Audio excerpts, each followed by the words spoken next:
Second? And we'll move on that item. Thank you. Next, Councilmember Davis. Oh, on item H, I just want to make a comment.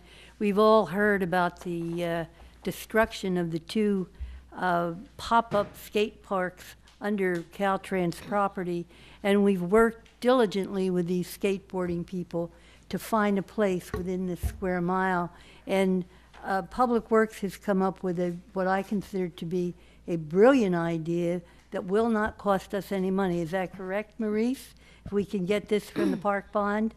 If it works out that way, that we can get the funds, I think it'll be that way. Okay, Yes. and this would make certain segments of the Joseph Emery Linear Park a skate park. I would move this resolution. I think it's a brilliant solution. Any further comments? Yeah, I have a comment about it. I actually have a location that I'd like to see that I would prefer as a skate park. We don't need to get into that discussion tonight. So, but my question is, when does the money have to either be encumbered or spent by under the terms of this bond? I believe when the bond was approved, we had 10 years to spend the money. But starting when? From, I think it was 2 years ago. Melinda may know a little bit more about that. Okay. I believe it was 2 years ago. So I guess I just want to say that in terms of building recreational amenities in the public realm, we have people who play basketball at the half court because we don't even have a public full court basketball court. We don't have any public tennis courts. And now we're trying to jam a little skate spot into a linear park that doesn't even meet the qualifications for a full skateboard park. And do we really want to do this, or and then feel like we've accomplished a park when we've only accomplished a spot? So that's my comment, because I do think there's places in town where we could have a full-fledged skateboard park. I have a comment too. Yeah, please. I have the same concerns that Councilmember Atkin does as far as the space goes and what kind of features we'll actually be able to offer. And because in addition, I'm hoping that along with accommodating skateboarders, we're also thinking about other things like scooters, which are really popular right now. And I'm not certain that that's enough space. And then another concern I have is, have we talked to the businesses in the promenade about this at all? I don't know how they feel about the park as it currently stands, what kind of usage it's getting, and I'd just like to see them informed about it. If I can come up, I have a few things to show you.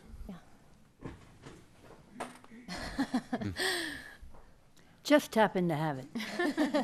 How convenient.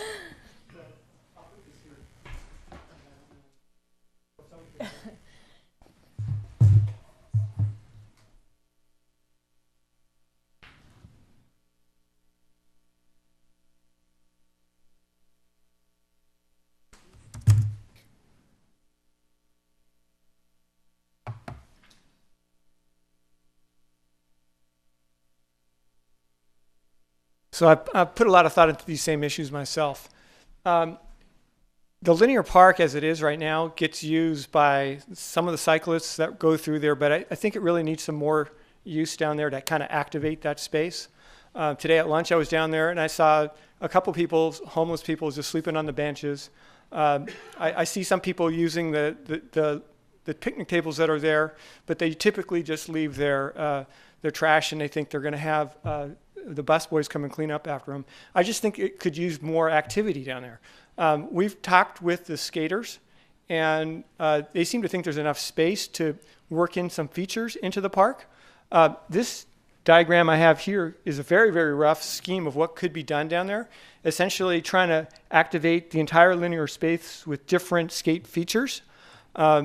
Since it wouldn't be a full-fledged park, it's designated as a spot. They call it a spot, and they work in different features throughout. And I went online to try to figure out if I could find some other skate spot pictures online. And what I have here shows one space that I found that would kind of activate some of the open space. You could work in a little plaza here, and it doesn't take much, but it brings activity, and the users really like it. Here's another one, which is a linear park, where they just worked in a little kind of a space here where the people could go off the stairs. I mean, they're street features, but those are the kind of features that the skateboarders really like. Here's another one. This one's in Europe. I believe it was in Denmark, where it was along a path, and they just put a little bit of a ramp along the edge of the path. And it just brings activity to the space. Here's another one where it's in front of a building, but it's another one where it's just like at our Doyle Hollis Park. The skaters find the spots and they use it. So in our linear park, it's long, and I agree it's very narrow. It's 40 feet, but there's some areas in this corner. This is about 2,200 square feet, where you could actually have what they call transition elements, which are like the bowls that you'd find in a big park. This area here is wide enough where you could fit in some spaces. And then all along through the park, in this area, you'd need to protect these cars that are parked here, so you'd have to build some kind of a barrier there.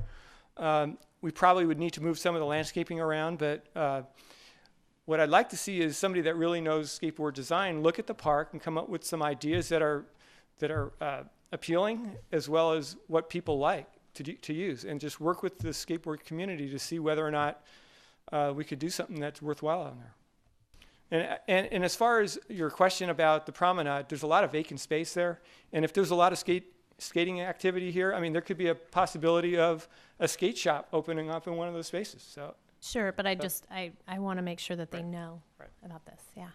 So Can I ask who added the graphics here?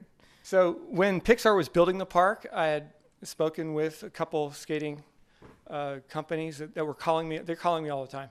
And I said, well, there's a spot there we could potentially put one in there. At the time, Pixar wasn't all that thrilled about it. They were under contract building the park. But ideally, if we could have incorporated this ahead of time, we could have worked with Pixar to try to get something done. But this was done gratuity. We didn't pay for this. They just said, well, these are some of the ideas you could do. Like this feature right over there, that's actually a skate feature they have in San Francisco at China Bank, I think they call it. So a lot of the people like to go there to that spot, and they can recreate some of these spots that are around in other areas. And these are more or less prefabricated pieces that could be put in. So that's the idea. I'd move that resolution, and I'd just like to encourage the other council members to realize we have a 1 square mile down here, and much as we'd like to have these, large spaces, it behooves us, especially in view of the economic circumstances the state and the city's in, to do as much as we can with these little infill pieces, because they will bring a real quality here, and it's like a mosaic. You put a piece here and a piece there. So I'd move that resolution. And I would second it. And I'd just like to make the comment that my now 11-year-old thought it was a small space for a skate park as well. But, what we're used to is what we see up at Gilman or in other places where they've really dedicated a large space. And those are phenomenal, clearly. You can do bikes, you can do scooters, you can do the whole thing. But we do need to make do. I would like us to think of this maybe not as resolving this issue, but merely as a contribution towards it. And keep in mind as we discover other potential spaces, but it could be years. And so doing something in the interim, I think, is the best maybe that we can do at this time. So without exception, Right. we will move forward on that too. Thank you.